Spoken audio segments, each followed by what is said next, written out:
Um, Wait, let me stop the. Excellent. Well, thanks so much. I know some of you just heard my spiel, but we are here talking about effective interviewing, building talking points for an interview. And as some of you know, maybe you were at our training last week on local media and reporter relations.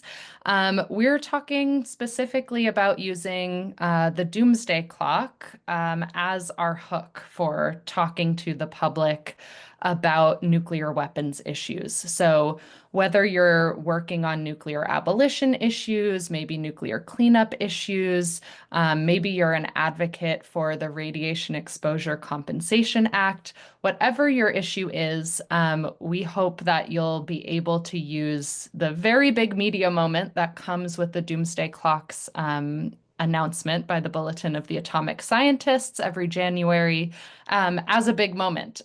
Many media stories come out of that moment. So it's a great opportunity to talk to your local media, local reporters about nuclear weapons issues, which is something that might not always be on their mind. So a couple of housekeeping notes. We will be recording this session, as you can see, and we'll share the recording with you after the session. So feel free to take notes if it's helpful for you, but you will be able to go back to this recording. You're also welcome to ask questions in the chat as we go along. We'll have some moments where I maybe ask you to jump in with an answer or two. We want to make sure this is as interactive as possible and folks aren't snoozing. I know it's late-ish in some of your time zones, but we're gonna keep you muted unless you're answering a question. So hopefully everyone can then hear me okay. So just to introduce myself as the lead trainer for today, my name is Mac Hamilton, for those who don't know me, and I direct the Peace and Security Collaborative here at Rethink Media. I use she, her pronouns. And for those of you not familiar with Rethink Media, we work across a variety of issue sectors to try to improve people's communications and media so that we can change overarching narratives about the issues that we're working on. So in this case, we're talking about nuclear weapons issues and making them making nuclear abolition and nuclear weapons issues more accessible to talk about in the public eye. And I'm joined by my colleague Frank, who will be assisting today with a few different things. Frank, would you like to introduce yourself as well? Yeah, hi everyone. Very quickly, my name is Frank. I'm the senior associate also on the peace and security team, and my main focus is on nuclear weapon issues. Awesome. Thank you, Frank. So just to go through our agenda of what we will be talking about today. So first, we're going to talk about doing some reporter research and outreach, how to find the reporters that you might be pitching a story to. Then we're going to go ahead and talk about setting narrative goals. We have a couple of frameworks that should help you based off of whatever issue it is that you're advocating on, set your goals for your interview.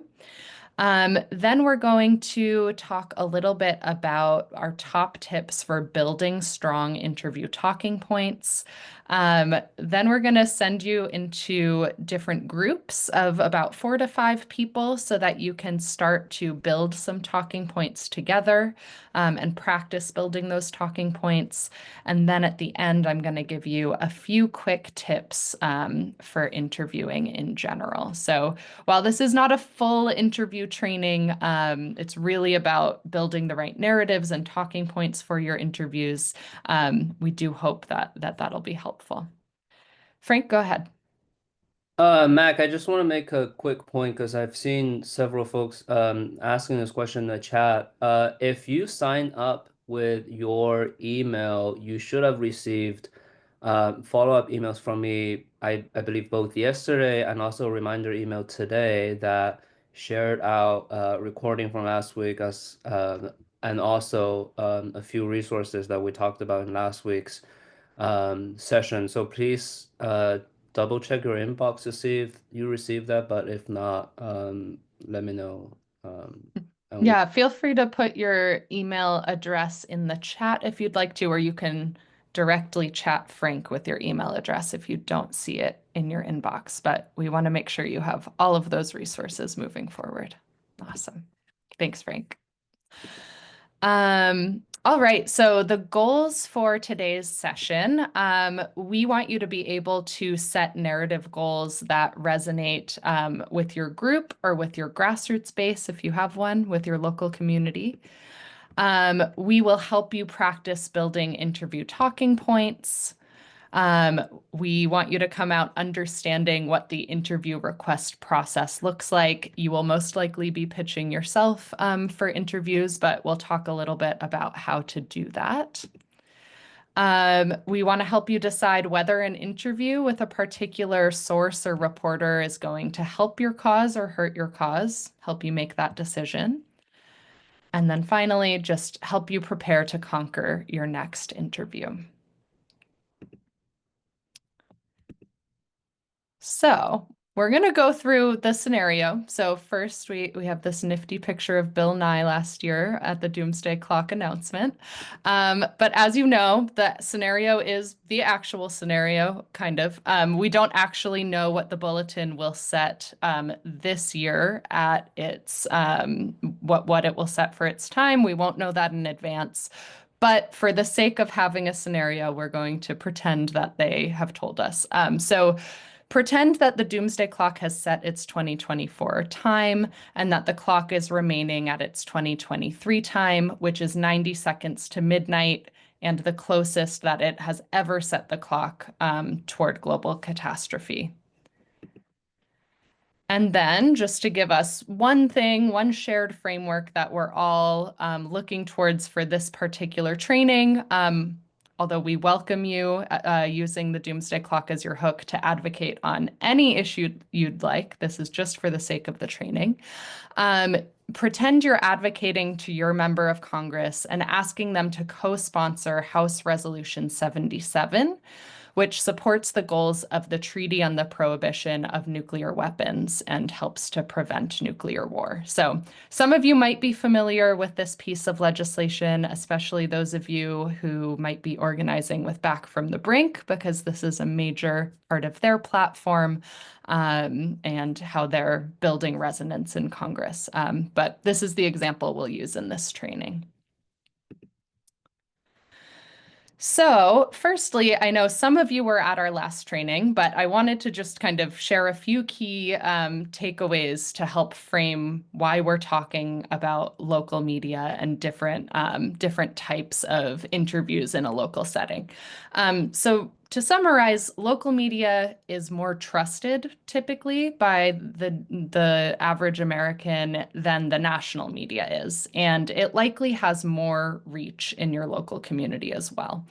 Your local community members might not necessarily be reading the New York Times, so while it's great if a New York Times reporter calls you and you should probably accept that interview, it's much more likely that someone in your local community is watching your local ABC News affiliate, for example, or listening to your local NPR station on the way to work.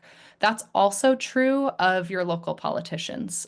So they're also wanting to know what folks in their local community are talking about. And so if you can have some sort of discussion in your local community, in your local media, it can often have a much larger impact than national media hits. So that is part of the point. We're meeting folks where they are, which is locally. In addition, local media is strapped for time and resources, as we well know. But this is also an opportunity for us because they're often looking for stories. They're trying to find content to fill their, early morning TV slot. That's something that they have to figure out how to fill every single morning, and there's not always enough content. So it's a perfect partnership, especially if you are able to make their lives easier. as I mentioned earlier, in local media, you're typically going to have to pitch yourself to reporters in order to secure your interviews. These are really busy folks. They might be out in the community. Typically, it's really small staffs nowadays. It's not like it was even 10 or 20 years ago. So you might be having to do your pitching yourselves. Which brings us back to a couple of key themes from our last training, which is you should be relationship building with your local reporters. And we hope the Doomsday Clock is a good opportunity for you to kick off that relationship building. Understanding what we call news values. So, what is it that makes something interesting to a local reporter or a producer? What gives it value to them in terms of reporting on a story? And then also building your skills at pitching yourself. So luckily, we already have our news hook, a really reliable news hook. The Doomsday Clock announcement gets thousands and thousands of media hits every year, and it's something that we know reporters find interesting. So the hardest part is already done, and it's up to you to localize this issue for them. So now I want to kick it to you all. There's a couple of different buckets of local media types, and I'd love if someone might unmute and talk about what is the local media that you're seeing in your community. Is there local media types that you're consuming on a regular basis that you might think about approaching? In Kansas City, there is the Kansas City Star. So it's like the major newspaper, I guess you would say. And then there's Hispanic newspaper. There's a couple of them, and also a couple of African American news outlets. Excellent. Thanks so much, Anne. So those are great examples of print news. That's excellent, and can be really influential. Mary, you want to jump in? I'd say here our most trusted ones are the local NPR station and its programs and the community radio station. They also typically give you a lot more time, like in one case, an hour, in the other case, half an hour. So you've got a lot more time to make your case on air. Awesome. Those are great examples, Mary. I definitely think a lot of folks are listening to audio, and the data shows us that that's even on the rise in a bunch of different platforms. Excellent. Louise? One of the other good possibilities lately is that more in mid-sized places like Brookline, Massachusetts, has a really active effective newspaper, Brookline News, so that just talking to those people is definitely a help, and that there are other, and that's sort of mid-level. I mean, it's not a big city by any means, but it does have different places, different parts, and there are definitely looking for things that people in their whole city would be interested in. So we try to do that. Excellent. Thanks, Louise. And Eric, I'll give you the final word. Okay, here in Hartford, we have the Hartford Courant, which is a long-running daily paper. But I hate to admit, the best television outlet that's sensitive to lefty news stories is a local Fox News outlet. That's interesting. Yeah. So yeah, I'm always surprised, but they're the best coverage we can get. They are, yeah. Yeah, I'm glad that you shared that, Eric, because we will be talking about TV a little bit. And often Fox News affiliates or ABC News affiliates are the most watched or interacted with on a local basis. So I would say definitely don't discount your local Fox News TV show. That's definitely a strong opportunity for engagement. All right. So you named all of these already, and shared some print media, both, kind of print news, the daily or weekly edition that might be coming out in your community. And then increasingly, there's also digital written publications that only publish digitally, but they're also a great opportunity to pitch. Audio journalism, that includes radio, it includes podcasts. I think typically when we're talking local, we're thinking, our local stations, whether it's community radio or your local NPR station, like Mary mentioned. And then we have our broadcast or video-based outlets as well. So in case of local, we're typically talking about local TV, but video can also look like YouTube interviews or other social media interviews as well. I wanted to share just a little bit of data with you. So this is an example from Minneapolis, but this data from Pew exists, I think, in most media markets. So if you're interested in seeing this for your local media market, you can go ahead and check out the Pew website. But in local media markets, they've actually found that local TV often has far greater reach than newspapers. So even though a lot of us, kind of think newspapers first when we think about our local media, I know I do. I go back to, my Massachusetts roots and my parents getting the Boston Globe and the Cape Cod Times. But local TV does have greater reach in many, many communities. And you can see here that radio stations also have significant reach. So that's another tip to really think about. Those are excellent places to pitch yourself. A couple of tips in terms of using data to choose the best media to reach your intended audience. And Frank's gonna throw this link in the chat for you. Pew actually has a searchable tool, and you can search your city name and it pops out some ideas for you of outlets and their reach locally. So if you're looking for ideas, maybe you're not sure where to start, or you'd like to know kind of the latest data for your area, maybe it's changed over the past couple of years, this could be a good place to start. And so here's one example of some of the data that it pulled out for the San Francisco area.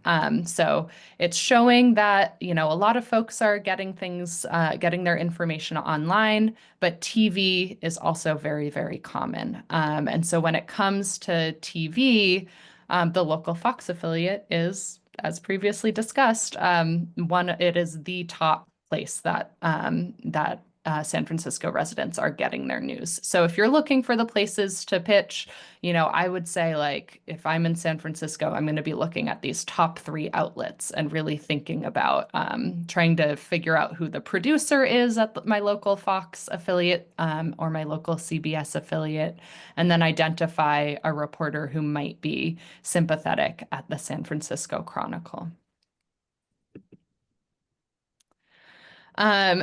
So I'm going to use a little bit of a case study here. In this case, I'm pretending that I'm from Denver and I'm looking for a reporter to pitch myself to. So I started by doing just a quick Google search of Colorado and nuclear weapons issues. I wanted to see if anything was coming up in my Google News search when I put these 2 search terms together. So if you haven't used Google News before, it's just like a Google search. You can type in your key terms here. I put them in quotations to make sure that my terms would come up. And then you can click news right here so that that's narrowing down your news search. And then I'm sorting it by date because I want to know what is the most recent news that connects these 2 search terms together. And so when I did that, a bunch of interesting stories came up. It's not super surprising to those of you who know the area that some news around Rocky Flats came up, for example. But I was also really interested to see this piece in Colorado Public Radio talking about the Radiation Exposure Compensation Act, which I know many of you are advocating on. So this is the one I clicked on. I wanted to know who was the reporter of this story, what made them interested in this story, and were they tying it with local issues? So that brings us to how you would go about researching a reporter and an outlet. Once you've done this kind of initial research, you've seen what exists in the news in your local area when it comes to nuclear weapons issues. So here's the reporter who reported on this story. Sorry, this text might be a little bit small, but I'm going to read it out for you, so you don't need to read every word. Haley May was the reporter here. I can see that she's a general assignment reporter, and she also sometimes hosts. She's a backup host at Colorado Public Radio. I can also see that she has a background. She's from New Mexico. She was in the New Mexico Broadcasters Association, which that may be where her interest in downwinder issues comes from. As many of you likely know, the first nuclear test occurred in New Mexico, and that may have been what brought her to this work. Either way, she's from Albuquerque, but now she's off in Denver working for Colorado Public Radio. So as you're doing your research, you want to try to find a couple of things out. If you don't already know the outlet and you don't already know the reporter, you want to try to learn whether or not they have a particular ideological slant.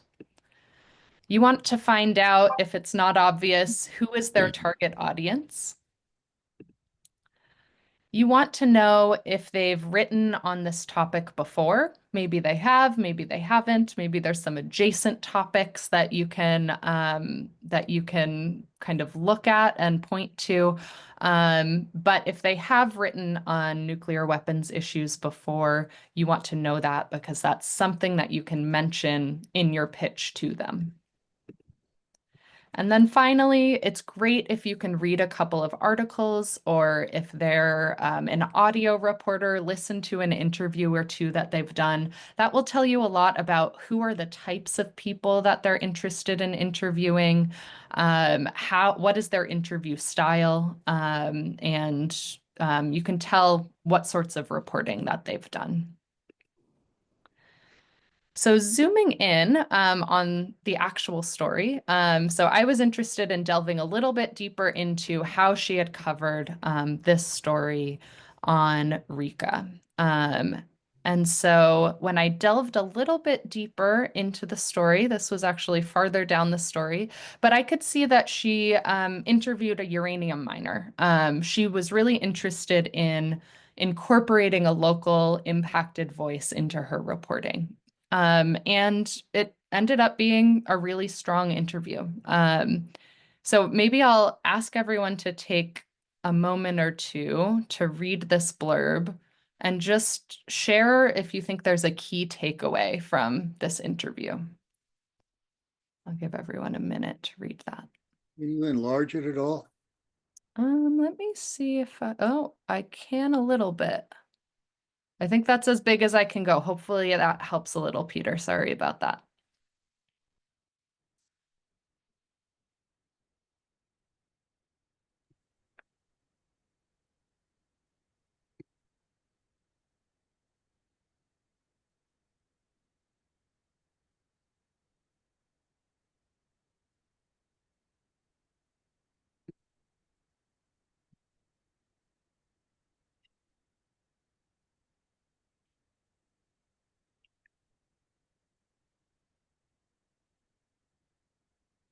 All right. Hopefully everyone's had a bit of a chance to take a look.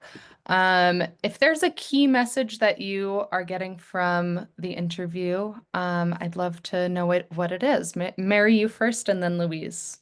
Sure. They never knew the harms they were being subjected to. They just thought it was a good job. Mm-hmm. Thank you, Mary.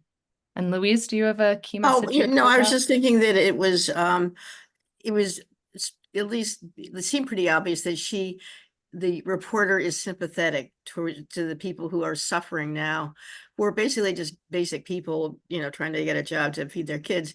And this is also something that they stressed in the Oppenheimer movie, that nobody told them about the dangers. Nobody told them that, well, maybe even though people didn't know, but none of the dangers were discussed, and that cancer is there. Yeah, absolutely. Yeah. And Eric, I'll give you the last word here. Okay, it's a personal interest story. I'm struck by how little hard information there is about the dangers of uranium mining. It's more really appealing to a personal experience with it. Yep, absolutely. I think those are all great takeaways. So what you're doing, especially when it comes to a written piece, if you're talking to a news reporter for a newspaper or a digital outlet versus an audio or a TV reporter, you might talk to this reporter for 30 minutes and they're going to pull out a pretty small section of that interview to decide to put in print. So you can see that this reporter was sympathetic, which is actually great if this is a reporter you want to reach out to about the doomsday clock.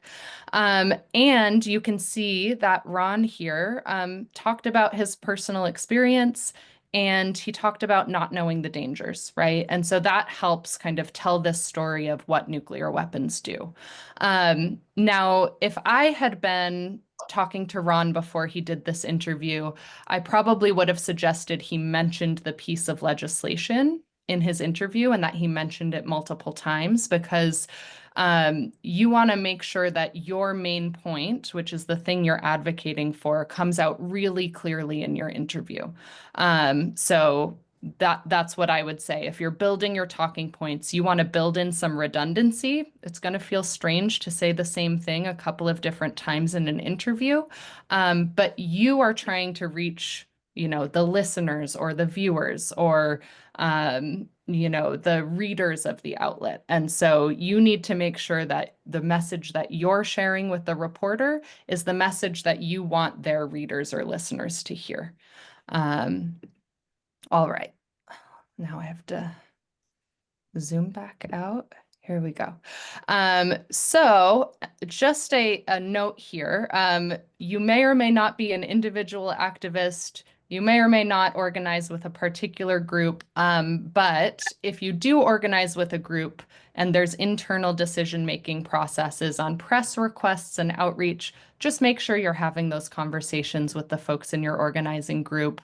If someone already has a relationship with a reporter that you're interested in reaching out to, they might be the best person to do that outreach, for example. So make sure you're sharing information. You and your group all agree on the approach to your press outreach. Now, this might also be a little bit small, but we can send this example by email. So apologies, I will try to zoom in a little bit for you guys. This is just a sample pitch that I put together to Haley at Colorado Public Radio. So I might give everyone another minute to read this and let me know what you think is interesting or useful about this pitch or anything that you might suggest to change in this pitch. Give everyone a minute to read.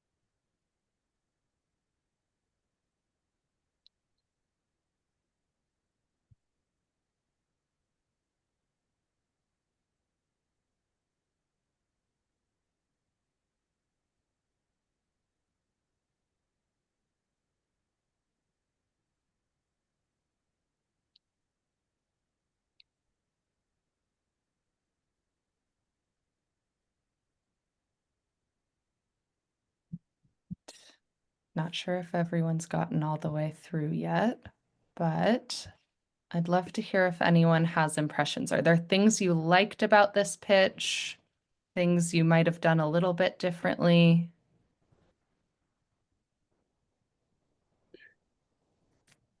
God, I just keep raising my hand.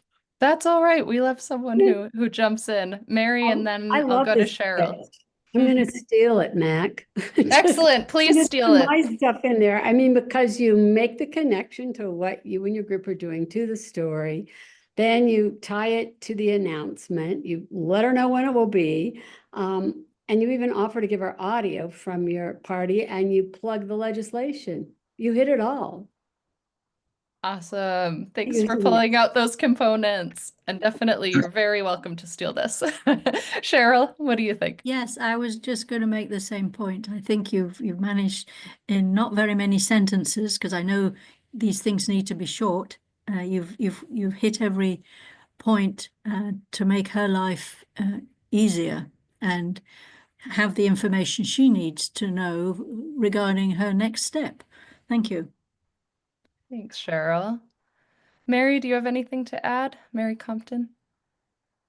Yes, I think it's a good letter. I wonder if an invitation, a direct invitation. I noticed that you said you'd be happy to send some audio from the event. Are you asking her to cover this event and inviting her to the event? I'm a little confused about that. And also the second paragraph, I feel it could be, because it is so dangerous right now, I feel there could be a little bit something else into that sentence that describes the reality of the times that we're living in right now. Excellent. Appreciate that feedback. And definitely you should write in your own voice. So if you want to kind of add additional information, you can, with the caveat that we do recommend that pitches stay between 200 and 300 words. That's data that we've gotten from reporters themselves in Muckrak's State of the Media report, that if it's longer than that, they might just throw it out. So you have a pretty short time to grab their attention. So with that in mind, absolutely, you should mention the risk. You should mention the things that are important to you, and also try to keep it quite short. Okay, I'll go Bruce, and then I'm going to move us along. So I have a primary thing in the second paragraph where it says global catastrophe, but it doesn't, that doesn't report anything about what this catastrophe is. Yep, And that's fair enough. Something, it's 2 billion people will die of starvation, would get their attention. And then the other thing is that this email is a good example of the struggle that we have. On the one hand, this is by far the most existential question there is. And at the same time, this feels like a standard, we'd really like to tell you about our issue kind of email. And I don't know how to get around that.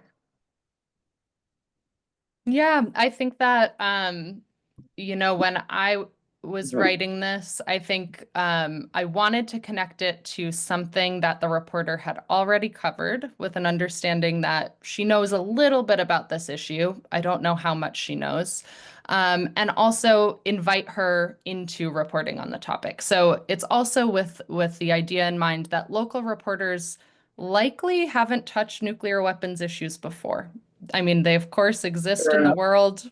They might know something about nuclear weapons issues, but it's not going to typically be a big part of their beat, right? They might be talking about, local politics, or a local violent situation, or something like that, but they're not covering things in the same way that a national reporter might. So as you're putting together your pitches, definitely keep that in mind, while also making the case, making sure they know why the issue is important. I liked your suggestion, Bruce, of really talking about the impacts of what a nuclear weapons attack could be like, because it does drive that message home.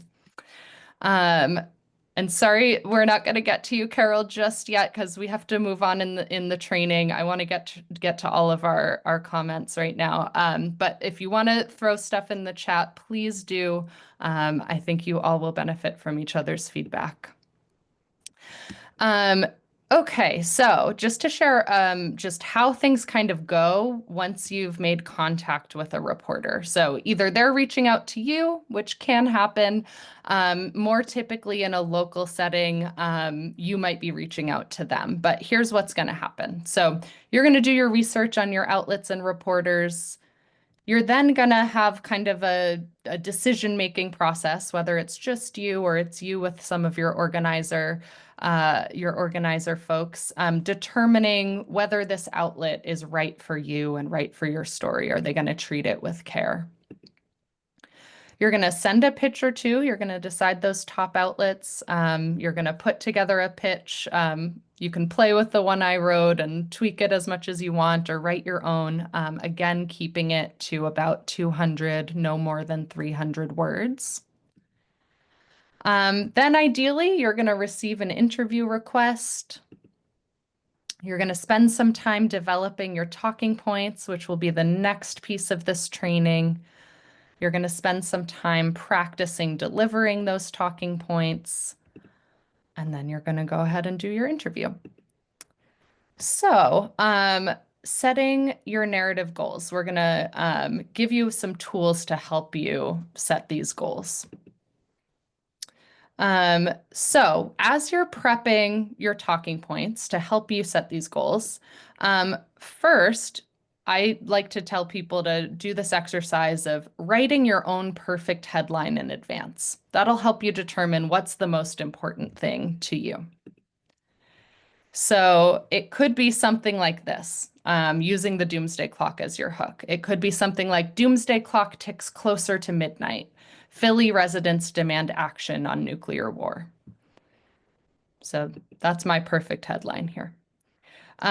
You want to decide the number one thing you want the audience to take away from this interview or this interaction.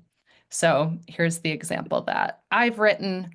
I want the audience to take away that we, the people, must hold our legislators accountable for preventing nuclear war. That's my entire interview aim. If people take one thing away, this is what I want it to be. Yours might be different, but this was what I decided. And then finally, you want to decide 3 things that you'll say that help ensure that that your audience hears this number one thing that you've decided on. So here's a framework that'll help you get there. You're going to set your objective. In this training, we're talking about House Resolution 77, but it could also be RECA. It could be, challenging plutonium pit production in your local area. It could be nuclear cleanup. It could be any number of things. Then you're going to hit your key messaging point number 1, your messaging point number 2, and your messaging point number 3. So keeping it nice and simple.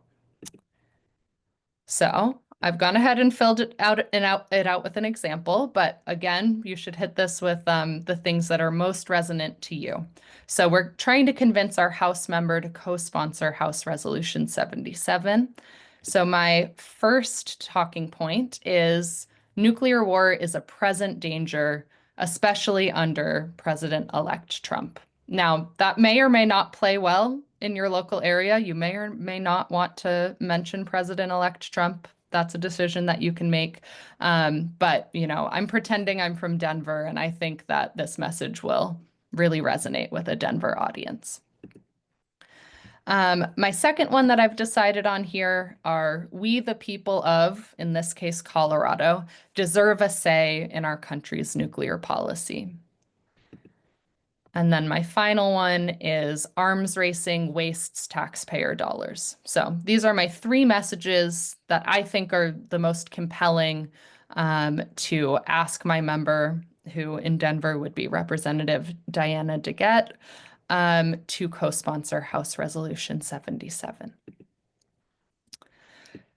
So then you're going to develop your talking points. You have your framework, right? You have your 3 different areas that you want to speak to, and you have your primary objective. So now you're going to spend some time developing your talking points. So I'm going to share some top tips for doing this, and then we're going to put you into breakout rooms to start to draft some things together.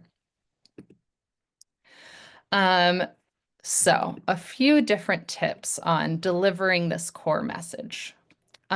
So first, it's really helpful to develop about 3 short phrases that you'll deliver in your interview. One I heard recently that I know my friend Libby is in the room, so this will be familiar to you, Libby, is maybe a short phrase is, we have to stop nuclear weapons or end nuclear weapons before they end us. Something like this, something that's like kind of catchy. You can remember it pretty easily, they're short and you can keep going back to them in your interview. So think about what those 3 short phrases might be.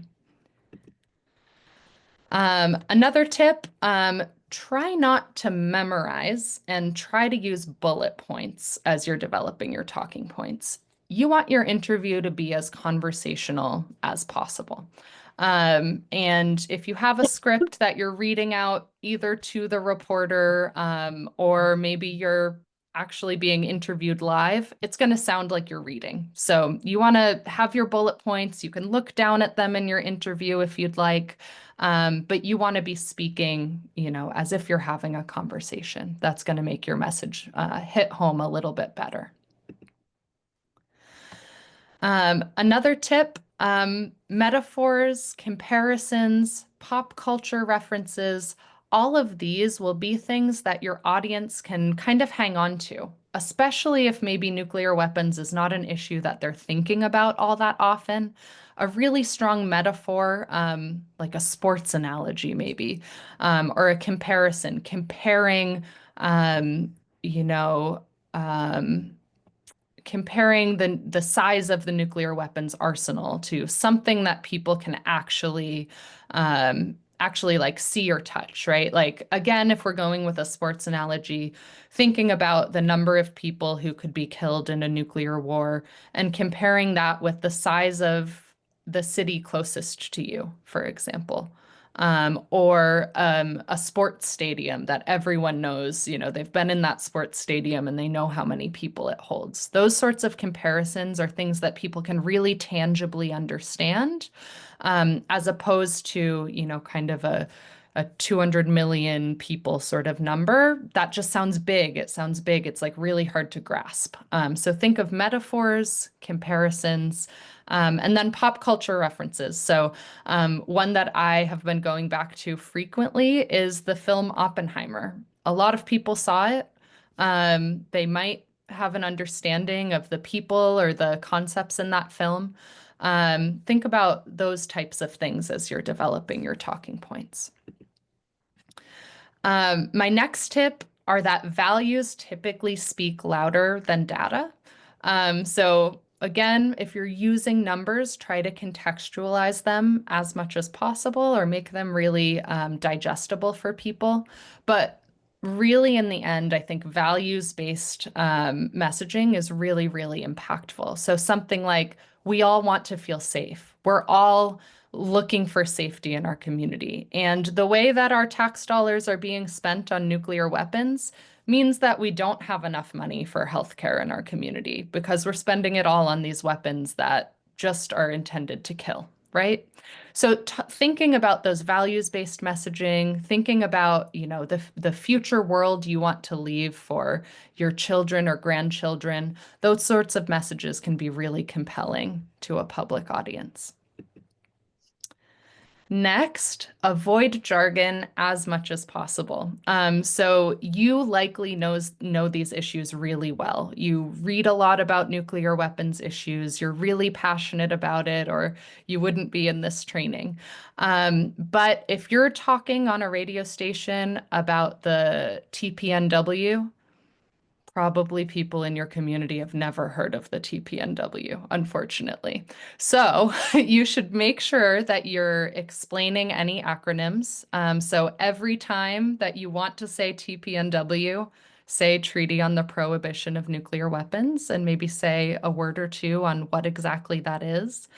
And that really makes you more approachable as a spokesperson, and it invites people into the conversation in a way that if you're using jargon, it won't necessarily be as inviting of a space for people to engage with this topic. And then finally, remember that the reporter is not your final audience. You are talking to the reporter. You want them to know that you're knowledgeable, but you are trying to speak to their listeners or readers or viewers. So as you're giving your interview, keep that in mind. The reporter might, have a higher level of knowledge than the people you're trying to reach. So going back to those metaphors, those pop culture references, those 3 short phrases instead of delving into research that was recently conducted by a physicist, really trying to keep things as simple as possible for that local audience is really important. I do want to make a note on humor because it can be a very impactful thing to use in your talking points, but you have to do it a little bit carefully and thread that needle carefully. So I know my colleague Bert is on the line, and Bert, could I invite you to share an example here?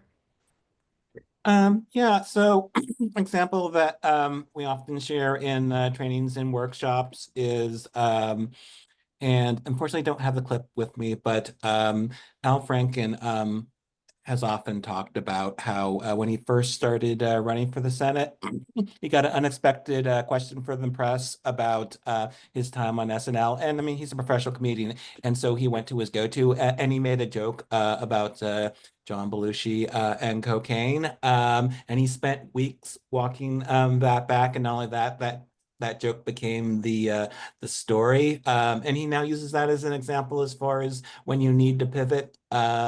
So that's a particularly apt example from a professional comedian. And so that's just like one example that we often like to share in workshops like this. Awesome. Thanks so much, Bert. All right, so we do want to spend some time having you all practice putting some talking points together. So I'm going to invite my colleague Frank to explain our activity. All right, so we're gonna continue using the kind of scenario that Mac has been using about Colorado, and we're assuming that when the bulletin releases their Doomsday Clock announcement next year, we're keeping it at the same time, which is 90 seconds to midnight, the closest it has ever been. And then we're using this hook to advance a specific advocacy goal, which is to urge your member of Congress to co-sponsor House Resolution 77 that endorses the TPNW. And I'm gonna share this link in the chat box right now that when you click on it, it will just create a copy of the worksheet, and we would, yeah, spend about 15 minutes to just work from this worksheet in groups of about 5 people to then develop your talking points based on this scenario. So we're going to show you what this worksheet looks like, so you know exactly what you're getting into. And I filled out a couple of examples here as well, using Colorado as our example, although you can use a different locality based off of who's in the room. So you want to define your interview objective. You want to define your audience, which will be your local audience. And then you want to go ahead and draft your perfect headline. So those are going to help you get to the drafting of your talking points. So when you click that link and you copy the document, it should look, you'll see the triangle, and then you'll see these things that you can fill out right here. And then you're going to scroll down, and you can either use these key messages that I drafted earlier, or you can go ahead and draft your own key messages. And then you'll go ahead and decide what are your, kind of short phrases that you'd like to use in your interview? What are the facts or examples that you're interested in pulling out in your interview that relate back to your key messages? So I know that's a lot of information, but you should just go from the top of your worksheet and work down and talk in your group about what you think will be the most impactful for your interview. So Frank is going to go ahead and put you all into groups, and you can start to kick off this activity. We'll give you 15 minutes and then we'll come back.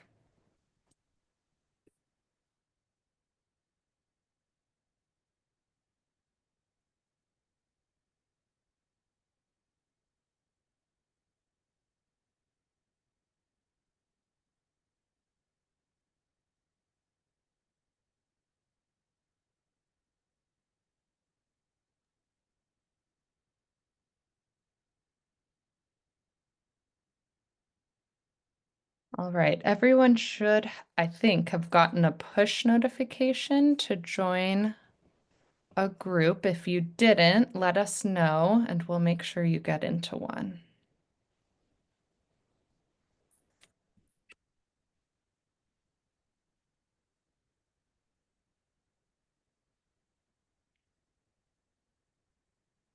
And Frank, do you want to pause the recording? Excellent. I'd love to invite a couple of folks to share maybe a couple of things that they came up with in their group, if you'd like to. Did anyone come up with a headline they'd like to share?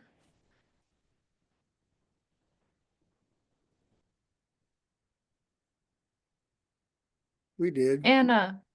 Oh, sorry, Peter, you first and then Anna. Okay, the one we came up with, you're asking for the headline?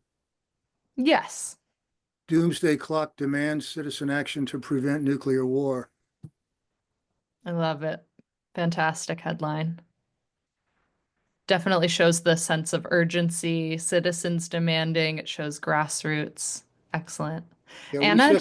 we set the objective a little differently than yours. Ours was educate the public about the risk of nuclear war and weapons. Excellent. So that makes a different headline. Perfect. That's great. Anna, do you want to share maybe both your objective and your headline, if you change the objective at all? Yeah, well, our headline was why you should care about the Doomsday Clock announcement. And our objective was just to get media attention, just in a newspaper article or TV or radio station to get the air to interview. That was our objective. Excellent. And sorry, did you come up with a headline as well? Yeah, it was why you should care about the Doomsday Clock announcement. Excellent. Very good. Does anyone else want to share your objective and headline? Maybe Mary could share ours. She was like our spokesperson, sort of. Okay, well, Ditto for Lee and too. Eric maybe could help me out, but we came up with, the doomsday clock is closer than ever. And I can't remember the second piece, if we had a second piece. Great. I love that. It shows the sense of urgency. Did anyone get into key messages at all? I know we might have run out of time, but if anyone has any key messages they'd like to workshop with the group. Our Anna Nelson has 3 that we got to, which Excellent. she'd actually typed out. Do you have it in front of you? Yeah, I was looking for it. Yeah, we said our message 1 was funds spent on dangerous nuclear weapons could help people in need. Then message 2 was your city, local town, and globally are at risk from nuclear weapons. From communications, communications in the city or town, or if you live near a weapons manufacturer. And number 3 was, it's not hopeless. The Treaty on the Prohibition of Nuclear Weapons can leading to multilateral disarmament. And we thought maybe focusing on, having presidential sole authority for nuclear weapons as a way as one thing that could be addressed, especially with President Trump, coming in. So that was what we had gotten to. Excellent. Thanks for sharing, Anna. Peter, do you want to share some of what you all came up with? Yeah, we came up with $60 billion spent each year on nuclear weapons that must not be used was one message. Another one was deterrence endangers everyone. And then just as we were breaking up, I threw in seek more information. That was not, we didn't discuss that one, but I just tossed it in. Awesome. Yeah, I think that's a great start. I would think a little bit more, or suggest, I suppose, thinking about deterrence, because a general audience or a local audience might not know exactly what deterrence means. So you might have to define it for them. But I like that. I like that message a lot. Cheryl, would you like to share? Yes, you had asked target audiences, and so our secondary audience were potential activists that we really should try to speak out the URL of your organization's website, where they can find out more about what your organization is doing and how they can join your organization and become an activist themselves. So the primary audience is the general public, but the secondary audience, we want to turn some of these people listening to this radio station into activists themselves. That's perfect. And I think radio is a really good place to do that. I think it can be harder to get a reporter in a printed medium to publish your website, but if you're on live air, it's much easier to do something like that. And you could, even if you don't have a website, you could mention your group's Facebook page or a different social media account, but letting them know where to find you is a great idea. Awesome. Thank you everyone for sharing, and hopefully that worksheet can be useful to you as you continue to develop some talking points. I'm gonna go back to my presentation here and share some final slides before letting you go for the evening. But this one might sound obvious, but practice is always so helpful when it comes to preparing for an interview.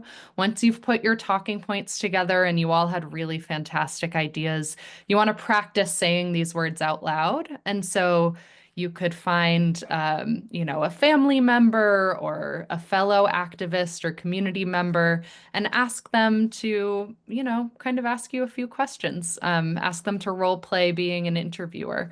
Have them do some easy questions and then maybe some harder questions, right? So maybe you've said the word deterrence and they want you to explain that to your audience, their audience who they don't think knows about that, for example. Have them ask you both some easy questions and some hard ones. It's better to practice those in advance than to be put on the spot and be nervous and trying to grapple with a tough question in the moment. So that's my recommendation there. And just a couple of quick tips for interviewing in general. So as you're deciding if this outlet or if this interview is right for you and for your objective, you'll want to be talking to the reporter about what their deadline is. You need to know if you have enough time to develop your talking points. Maybe you've developed them in advance already, but maybe you need a little extra time to run them by your group. So are they thinking about publishing this article on the day of the doomsday clock announcement? Are they thinking about interviewing you the day of or the day after or the week after? That'll help you know what's the time that you're working toward and how much time do you have to develop your talking points. Ideally, it's helpful to know the angle of their story. So are they looking for a very local connection? Are they trying to zoom out? Are they interested in maybe the money that we're spending on Ukraine? Maybe they're really interested in nuclear risk when it comes to Russia and Ukraine, for example. So you knowing the angle will help you develop talking points that brings the conversation back to your main objective, right? So even if they are talking about, I don't know, the Iran deal or something like that, how are you going to bring that back to your main objective, which might be talking about pit production. It might be talking about House Resolution 77, but thinking about how you can pivot based off of the angle that this reporter is interested in will be useful. Next, if they're talking to someone else or interviewing someone else for the story, that's helpful for you to know, because then you know kind of what's the angle, right? If they're interviewing someone from a nuclear weapons facility, for example, you might be getting a very different story than you thought you were signing up for. Maybe you still want to take that interview, but it's helpful for you to know who else might be interviewed with you on the same story. And then finally, it's helpful to just ask them, what are you most interested in knowing? Because that'll also help you make sure that the story and the talking points that you're sharing are relevant to them.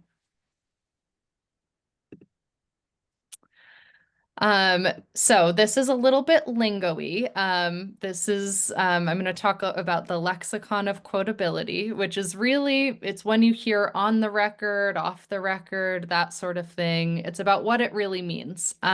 So this is typically, the most important when it comes to national reporting. I don't know that you would come across this as much in local reporting. But maybe it's useful as you're reading articles to understand what all of this means. So firstly, on the record, it means everything that is shared in your interview is fair game for use or for attribution. So unless you've agreed otherwise before the interview actually begins, you should assume that you're on the record. So for folks who are working on RICA, for example, it's possible that you're in touch with a congressional office and they've asked you to keep something quite hush-hush, right? And you don't want to share something with the public before that congressional office is ready for it to be shared. On the other hand, leaking information can also be an activist strategy. So anyway, you can sometimes go off the record for something like that. But all that to say, you're on the record unless you've decided otherwise and negotiated that before your interview begins. Off the record means you are providing information to the reporter, but not for publication. So they might use this information to help frame a story. Maybe you're giving them information about the history of US nuclear testing so that they can understand the issue better. Or maybe you're sharing a bit about the legal framework of the TPNW, but it's for an educational purpose, for example. This is often used in national reporting as well, in terms of corroborating evidence, right? So they might need more than one source to make sure that the information is legitimate. And so someone might speak off the record in a corroborating way. Two more, less common in local interviews than national interviews, but still helpful to know about. Being on background, this means that the information that you as the source are providing can be used, but you may not be named directly. So again, they're just collecting information from you. They're learning more about the issue. And then finally, not for attribution. See this often in national security reporting when you see something like a government insider shared or someone close to the president said this. So this means that they've negotiated something with the reporter that they may be quoted directly from the interview, but they don't want to be identified. They're maybe protecting their job. Maybe they want to keep leaking information to reporters, etc. But that's what not for attribution means. So in most of your cases, you'll be speaking on the record, and that's the purpose of the interview. But just the keynote to negotiate beforehand if you'd like to go off the record at any point, because you can't do that in the middle of an interview. You have to do it beforehand. And then finally, just some tips on what to do once your interview is published, you're on TV, your interview's on the radio, or your newspaper piece has been published. You want to make sure that many eyes get on it. And you want to make sure that you're also continuing to develop this relationship with the reporter. So first, you want to make sure that you thank the reporter. You want to be able to go back to them with future ideas and keep cultivating this relationship that you've developed with them. So whether it's an email or maybe you've gotten their phone number and you want to give them a call or send them a text message thanking them, make sure you do that. Secondly, you want to disseminate the piece. So If you've been on the radio, usually there's also a link online to share the audio from that clip. The reporter should be able to get you that link if it's not obvious to you where it is. You can share it on your social media. You can text it or email it to your friends or supporters. If you're part of an activist group, I would recommend emailing it to show your impact. Email it to your email list of supporters, but make sure that you're getting eyes on it and you're getting clicks as much as possible. And that'll make sure that folks are actually seeing your message. I already mentioned this one, but sharing it on social media and asking your friends and family and fellow activists to also share it on social media. This is also important because it shows the publisher and the reporter that they're going to get interactions when they publish pieces like this. So it'll make them more likely to do it again as well. So you're getting eyes on it and you're encouraging them to continue this sort of storytelling or reporting. You can also use your piece to pitch another story, whether it's to the same reporter or to a different reporter. So you could use your story on your local NPR station to pitch local TV or to pitch a newspaper story. Or you could go back to that reporter and pitch a different idea or a different story. As you all know, the 80th anniversary of the bombings of Hiroshima and Nagasaki is coming up. And so if you've successfully, gotten a piece published around the doomsday clock, August will be another good time to go back and pitch another story to that same reporter. Updating your expert collateral. This is a little bit lingo-y, sorry about that. This just means that if you have a website for your group and your name's on that website, you might want to update and put the link to your article where you've been quoted on your bio page. That's a good thing to do. Or on your social media, sometimes there's a place you can put a link. You can put a link to your story there too. And then finally, make it evergreen.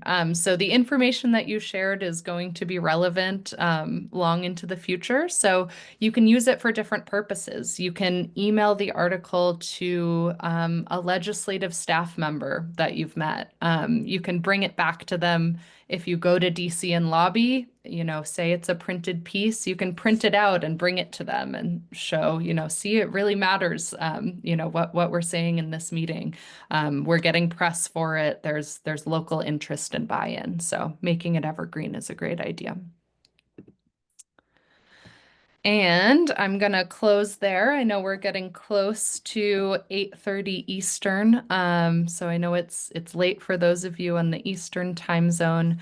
I'm going to take a couple of questions, but also my colleague Frank is going to put in a post-training survey that we would really appreciate if you took a few minutes to fill out. We'd love to know what we did well in this training, what we could improve on in this training, so that the next time we give it, it's the best that it can be. We'll also email that out to you, but Frank's sharing the link right now. And with that, I would love to take any questions or comments that you all might have. Stop my screen share so everyone can see each other.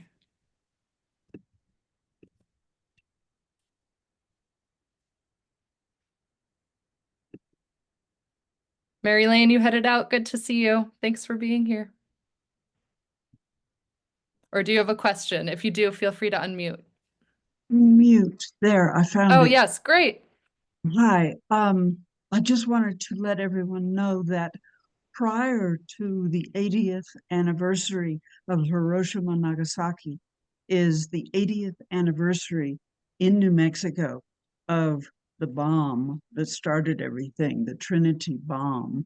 And I believe that date is July 16th. So that's really important since everyone in America has radiation fallout effects.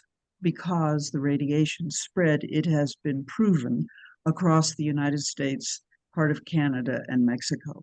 thank you very much for this. It's very helpful. Thank you, Mary. I appreciate you sharing that. That's another really good opportunity to talk to your local media about these issues. Louise, go ahead.